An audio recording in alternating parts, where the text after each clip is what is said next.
बे बिथिङाव दा हादोराव जेबायदि सोलोंथाइ खान्थि इडुकेसन सिस्टेम बेखौ सोलायनो खान्थि बे बिथिंखौ लानानै गोबां फरायसाफोरा प्रटेस्ट खालामबाय दं बेरेखा सोमावसारगासिनो दा बिटिसियावबो गोबां लाइमोन फरायसाफोरा बेबायदिनो गोबां नीट एग्जाम सोमावसारनाय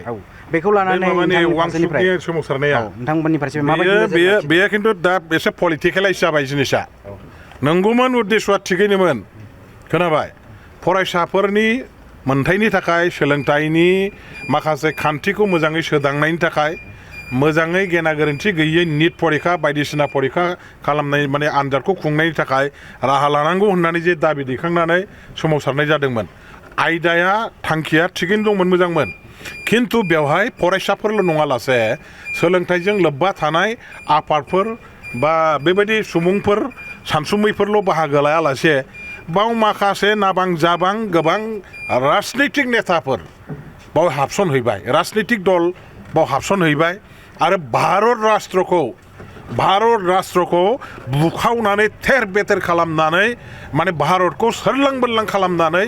माने फोजोबस्रांनो नागिरग्रा माखासे शक्तिफोर जायफ्रा आवाज होबोबाय थादों सन्त्रासबादि संगठनफोरजों लिंक थानाय भारत बिर'धि आवाज होग्रा बेबायदि माखासे आफादफ्राबो दिनै बे सोमावसारनायाव बाहागो लाफाहैनायाव माखासे दाग नांबाय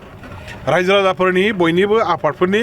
हेफाजाब समर्थना दंमोनब्लाबो नैबेबायदि माखासे संगठनफोर जाय संगठनफ्रा एन्टि इन्डिया स्ल'गानजों खामानि मावो